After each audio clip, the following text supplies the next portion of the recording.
Good morning students. BEd द्वितीय वर्ष के छात्रों का स्वागत है। आज तारीख है 9 तारीख। चलिए, क्या हाल चाल है? सब बढ़िया? आपके सबसे पहले एक प्रश्न है आपके लिए, बहुत आसान सा प्रश्न है, बहुत आसान, पढ़ा चुके हैं बहुत बार। औपचारिक शिक्षा से आप क्या समझते हैं? फॉर्मल एजुकेशन से आप क्या समझते हैं? सूरज कुमार? नहीं। चंदन? आप भी नहीं? जीतन? ना, पढ़ाई नहीं करते हैं आप लोग। चलिए अभिषेक? क्या बोले? ठीक ठीक है, चलिए, वेरी गुड वेरी गुड। चलिए भाई, उन्होंने कहा कि औपचारिक शिक्षा की वह व्यवस्था है जो निश्चित उद्देश्यों के लिए चलाई जाती है, निश्चित उद्देश्यों को ध्यान में रखकर पूरी की जाती है, और जिसमें पाठचर्या, पाठ्यपुस्तकें, अध्यापक, स्थान, नामांकन, परीक्षा, सारी चीज़ें पूर्व निर्धारित होती हैं, योजना के अनुसार होती हैं, योजना के तहत होती हैं।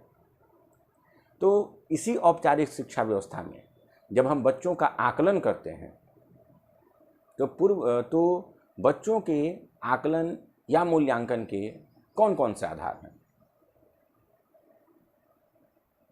विक्रम?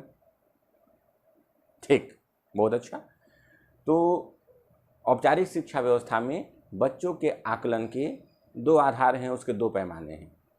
पहला हो गया हमारा टर्म एंड एग्जामिनेशन, सत्रांत परीक्षाएं, और दूसरा हो गया असाइनमेंट, सत्रीय कार्य, सत्र के दौरान दिया जाने वाले कार्य। इस अर्थात टर्म एंड एग्जामिनेशंस और असाइनमेंट्स का प्रयोग करके या के माध्यम से हम बच्चों का आकलन करते हैं, उनका मूल्यांकन करते हैं। तो इस प्रकार हम कह सकते हैं कि असाइनमेंट जो है, दत्त कार्य जो होता है, सत्रीय कार्य जो होता है, वह मूल्यांकन प्रक्रिया का एक अभिन्न हिस्सा है, जिसका उद्देश्य या जिसकी सहायता से हम यह मूल्यांकन करते हैं कि बच्चे उस विषय वस्तु को, उस पाठ को समझ रहे हैं या नहीं, उनकी कितनी प्रगति हो रही है।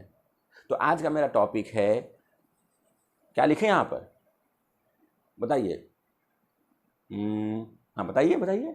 Very good. तो यहाँ हम लिखते हैं असाइनमेंट।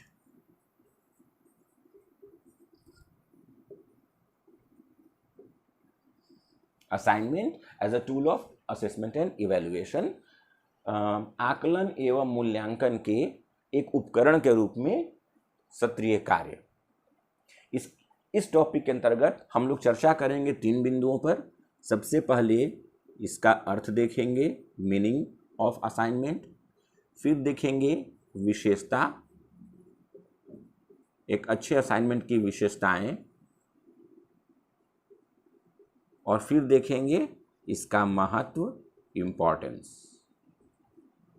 इन 3 बिंदुओं पर हम लोग क्रमवार चर्चा करेंगे। तो आइए शुरू करते हैं अर्थ से। आइए देखते हैं इसका मीनिंग या अर्थ। तो सबसे पहली बात कि असाइनमेंट जो होता है, यह टीचर असाइंड टास्क है। टीचर असाइंड टास्क, अध्यापकों द्वारा दिया गया कार्य है, जिसे विद्यालय के अंदर या विद्यालय के बाहर, इन द स्कूल और आउटसाइड द स्कूल, इन दत्त कार्यों को विद्यालय के अंदर अथवा विद्यालय के बाहर पूरी करने की उम्मीद छात्रों से की जाती है। छात्रों से यह अपेक्षा की जाती है कि वे अध्यापकों द्वारा दिए गए इस कार्य को विद्यालय के अंदर अथवा विद्यालय के बाहर पूरा करेंगे, पूर्ण करेंगे, और जिसकी सहायता से हम बच्चों की क्षमताओं, उनकी योग्यता, उनकी प्रगति, बच्चों की क्षमताओं, क्षमता से बेहतर लिखते हैं उनकी प्रगति, उनके स्ट्रेंथ और वीकनेसेस का हम आकलन करते हैं, मूल्यांकन करते हैं। अर्थात कितना प्रोग्रेस हुआ है, क्या उनका स्ट्रेंथ है, क्या उनके वीकनेसेस हैं, इसका पता हम असाइनमेंट की सहायता से करते हैं। यह हो गया इसका अर्थ। अब आइए देखते हैं विशेषताएं। विशेषताएं अर्थात एक अच्छे सत्रीय कार्य की विशेषताएं, characteristics of a good assignment. पहली विशेषता कि असाइनमेंट सत्रीय कार्य जो है वह छात्रों की कक्षा, उनके स्तर, उनके ग्रेड के अनुरूप होना चाहिए। It should be according to the class और ग्रेड और द लेवल ऑफ स्टूडेंट्स। अर्थात जो असाइनमेंट सत्रीय कार्य दिए जाते हैं तो सत्रीय कार्य देते समय हमें बच्चों की कक्षा, उनके स्तर, उनके मानसिक स्तर, उनकी क्षमता को ध्यान में रखकर ही उन्हें असाइनमेंट देना चाहिए। दूसरी विशेषता, प्राथमिक कक्षाओं के लिए जो असाइनमेंट दिया जाता है वो गतिविधि आधारित, क्रियाकलाप आधारित होना चाहिए, न कि पेपर पेंसिल बेस्ड। अर्थात प्राथमिक कक्षाओं में दिए जाने वाले असाइनमेंट कागज पेंसिल पर आधारित न होकर गतिविधि, क्रियाकलाप पर आधारित होना चाहिए। इसकी तीसरी विशेषता है कि असाइनमेंट पूरा करने के लिए जो समय बच्चों को दिया जाता है वह समय बच्चों की आयु के अनुरूप होना चाहिए। अर्थात असाइनमेंट देते समय अध्यापकों को इस बात का ख्याल रखना चाहिए कि हम यह असाइनमेंट जिन बच्चों को दे रहे हैं उनकी आयु क्या है, उनकी क्षमता क्या है, उनकी योग्यता क्या है, और तब अकॉर्डिंगली उन्हें समय उपलब्ध कराना चाहिए। अगली विशेषता, चौथी विशेषता है कि अगर असाइनमेंट के रूप में हम बच्चों को कोई प्रोजेक्ट वर्क दे रहे हैं, कोई व्यापक परियोजना कार्य दे रहे हैं, तो उस परियोजना कार्य को सब सेक्शंस में, उपखंडों में बांट लेना चाहिए, छोटे छोटे खंडों में बांट लेना चाहिए, मैनेजेबल सेक्शन में डिवाइड कर लेना चाहिए, और फिर प्रत्येक सब सेक्शन के लिए, प्रत्येक मैनेजेबल सेक्शन के लिए अलग अलग टाइम ड्यूरेशन निर्धारित करना चाहिए। जैसे मान लीजिए कि हमने बच्चों को दिया कि भारत की नदियों के प्रवाह तंत्र का प्रोजेक्ट हमने कार्य बच्चों को दिया, तो इस कार्य के लिए हमने मान लीजिए बच्चों से कहा सबसे पहले कि पहला 2 दिन समय दिया उन्हें भारत में की प्रमुख नदियों की सूची तैयार करने के लिए, इसके लिए समय निर्धारित कर दिया। फिर दिया गया प्रवाह तंत्र, गंगा नदी के प्रवाह तंत्र को दर्शाने के लिए, फिर ब्रह्मपुत्र के अलग अलग सेक्शन में बांट दिए और सबके लिए अलग अलग समय निर्धारित किए। इस तरह हमें असाइनमेंट देना चाहिए। इसके बाद विशेषता है, 5वीं विशेषता है कि सत्रीय कार्य बच्चों को मोटिवेट करने वाले होने चाहिए। सत्रीय कार्य ऐसा होना चाहिए जिससे बच्चों को मोटिवेशन मिले, अभिप्रेरणा मिले, प्रेरणा मिले। और हम कर सकते हैं, कैसे कर सकते हैं? तो इसके लिए हमें असाइनमेंट में वैरायटी लानी चाहिए, उसमें विविधता लानी चाहिए, और असाइनमेंट देते समय प्रत्येक बच्चे को उसकी योग्यता के अनुसार असाइनमेंट देने का प्रयास करना चाहिए, कम से कम सामूहिक रूप से समूह बनाकर। अगर हम व्यक्तिगत न दे सकते हैं तो सामूहिक दे सकते हैं, लेकिन वैरायटी के साथ देना चाहिए, इससे बच्चों को मोटिवेशन मिलता है। अगली विशेषता कि पाठचर्या ऐसी होनी चाहिए जिससे बच्चों को यह स्पष्ट रूप से पता चल सके कि उनसे क्या उम्मीद की जा रही है, उनसे क्या अपेक्षा की जा रही है। कहने का तात्पर्य यह है कि बच्चों को असाइनमेंट इस ढंग से देना चाहिए, असाइनमेंट इतना स्पष्ट होना चाहिए जिससे बच्चों को यह बात समझ में आ जाए कि उनके अध्यापक उनसे क्या उम्मीद करते हैं, क्या अपेक्षा रखते हैं।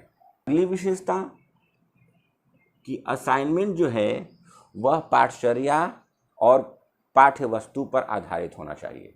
अर्थात it should be based on content and curriculum. अर्थात जब बच्चों को कोई असाइनमेंट दिया जाए तो वह असाइनमेंट उनके पाठचर्या, उनके विषय वस्तु कंटेंट सिलेबस पर आधारित होना चाहिए।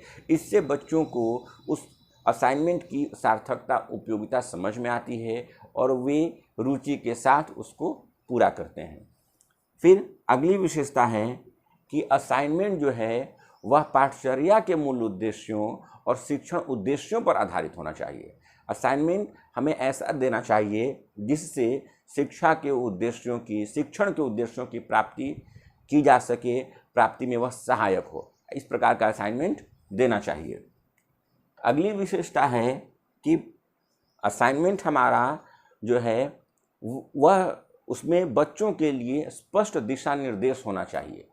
बच्चों को यह पता होना चाहिए कि उन्हें इस असाइनमेंट में क्या करना है, कैसे करना है। इसलिए जो दिशा निर्देश दिए जाएं वो बिल्कुल क्लियर कट होना चाहिए ताकि बच्चों के मन में किसी भी प्रकार की शंका और शुबा ना रह जाए। अगली विशेषता है कि असाइनमेंट को उपखंडों में बांट कर देना चाहिए, सब सेक्शन में बांट कर देना चाहिए और प्रत्येक खंड के लिए अलग अलग अंक निर्धारित होना चाहिए। और इसके लिए इस संबंध में बच्चों को जानकारी होनी चाहिए कि इस असाइनमेंट के सत्रीय कार्य के ये इसके सबसेक्शन से उपखंड हैं और प्रत्येक उपखंड के लिए अंक निर्धारित है। फिर विशेषता है कि असाइनमेंट के लिए शब्द सीमा निर्धारित होनी चाहिए, वर्ड लिमिट होना चाहिए, शब्दों की सीमाएं होनी चाहिए, उसकी बाउंड्री निर्धारित होनी चाहिए।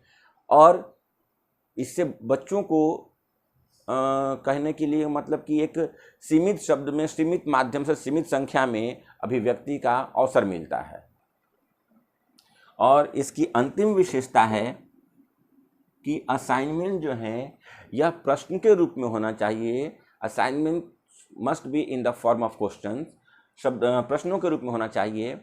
और यह जो बच्चों को प्रश्न दिया जाए, प्रश्न के रूप में रखना चाहिए। और यह हमेशा ओपन एंडेड होना चाहिए, खुले अंतों वाला प्रश्न होना चाहिए, न कि क्लोज एंडेड, बंद अंत वाले प्रश्न होने चाहिए। अगर हमारे ये प्रश्न खुले अंत वाले होते हैं तो इससे बच्चों को हम अभिव्यक्ति का बेहतर अवसर उपलब्ध करा सकते हैं और छात्र तब खुलकर अपने भावों, अपने विचारों को रख सकते हैं। तो ये हो गया हमारा एक अच्छे असाइनमेंट की विशेषताएं, एक अच्छे सत्रीय कार्य की विशेषताएं। अर्थात कहने का तात्पर्य हुआ कि असाइनमेंट देते समय हमें इन बातों का ध्यान रखना चाहिए, क्योंकि यह असाइनमेंट जो है यह भी आकलन और मूल्यांकन का एक महत्वपूर्ण साधन है, महत्वपूर्ण उपकरण है। इसलिए यह भी हमारा इफेक्टिव होना चाहिए। अब आइए हम इसके इम्पोर्टेंस और महत्व को देखते हैं। हाँ, क्या बोले जी संतोष? अच्छा ठीक, देखिए अब आइए देखते हैं इम्पोर्टेंस ऑफ असाइनमेंट, सत्रीय कार्य का महत्व कि आखिर सत्रीय कार्य एक हमारे लिए क्यों महत्वपूर्ण है। पहला इसका महत्व कि हम सत्रीय कार्य के माध्यम से छात्र परिप्रेक्ष्य, स्टूडेंट्स पर्सपेक्टिव का आकलन कर सकते हैं। छात्र परिप्रेक्ष्य कहने का तात्पर्य हुआ कि छात्रों की अभिवृत्ति, एटीट्यूड, उनके एप्टीट्यूड, या फिर कह लें कि हम उनके दृष्टिकोण, उनके समझ, उनके नज़रिए की का आकलन कर सकते हैं, उसकी जांच कर सकते हैं। दूसरा महत्व, इसकी सहायता से हम उनके राइटिंग स्किल, लेखन कौशल की जांच कर सकते हैं। तीसरा है कि असाइनमेंट की सहायता से बच्चों की अंडरस्टैंडिंग, उनके कॉम्प्रिहेंशन, समझ और बोध की जांच की जा सकती है कि बच्चे जो हैं वह उस विषय वस्तु को समझ रहे हैं या नहीं। फिर है कि हम असाइनमेंट की सहायता से बच्चों के प्रस्तुतिकरण कौशल, प्रेजेंटेशन स्किल्स की जांच कर सकते हैं कि बच्चे जो समझते हैं, जो विचार रखते हैं, उसे वो कितने प्रभावी तरीके से प्रस्तुत कर सकते हैं। कहने का मतलब कि उनकी अभिव्यक्ति की क्षमता कितनी बेहतर है, वो अपनी बात को कितने बेहतर तरीके से रख सकते हैं, इसकी जांच भी हम कर सकते हैं। फिर है कि यह जो है संरचनात्मक आकलन में सहायक है, फॉर्मेटिव असेसमेंट में सहायक होता है और फॉर्मेटिव असेसमेंट का एक प्रमुख उपकरण है। कहने का तात्पर्य यह हुआ, अगला महत्व है कि इसकी सहायता से, असाइनमेंट की सहायता से हम डायग्नोज कर सकते हैं, बच्चों के स्ट्रेंथ और वीकनेसेस की पहचान करके अकॉर्डिंगली हम उनके लिए शिक्षण अधिगम प्रक्रिया का आयोजन कर सकते हैं। फिर असाइनमेंट जो है, इससे बच्चों की रुचि का पता चलता है कि उनका इंटरेस्ट क्या है, किस फील्ड में है। बच्चे गतिविधि में रुचि ले रहे हैं या लिखने में रुचि ले रहे हैं, तो इस तरह हम रुचि का हम पता कर सकते हैं। फिर है बच्चों के अधिगम स्तर, लेवल ऑफ लर्निंग, इसका आकलन भी हम असाइनमेंट की सहायता से कर सकते हैं। अगला महत्व है कि इसकी सहायता से हम बच्चों के आलोचनात्मक चिंतन, क्रिटिकल थिंकिंग क्षमता की जांच कर सकते हैं कि बच्चों में इस क्षमता का विकास कितना हुआ है, और अल्टीमेटली हम कर सकते हैं कि उनकी प्रगति, प्रोग्रेस कितना हुआ है, प्रोग्रेस हो रहा है या नहीं, अगर हुआ है तो किस सीमा तक हुआ है, इसका आकलन भी हम असाइनमेंट के साथ कर सकते हैं। और चूंकि यह सत्र के दौरान होता है, अतः समय रहते उसमें हम सुधार भी कर सकते हैं। अतः हम निष्कर्ष रूप में कह सकते हैं कि असाइनमेंट सत्रीय कार्य जो है, यह आकलन का एक प्रमुख उपकरण है, मूल्यांकन का एक प्रमुख उपकरण है, जिसका प्रयोग अध्यापकों के द्वारा सत्र के दौरान किया जाता है, और इसकी सहायता से बच्चों के ज्ञान, उनके कौशल, उनकी योग्यताओं का आकलन हम करते हैं और समय रहते सुधार कर सकते हैं। अतः यह फॉर्मेटिव असेसमेंट का एक महत्वपूर्ण टूल है, एक महत्वपूर्ण उपकरण है, और ये हमारा हो गया complete assignment as a tool of assessment and evaluation. अगले टॉपिक पर हम फिर कल चर्चा करेंगे। धन्यवाद।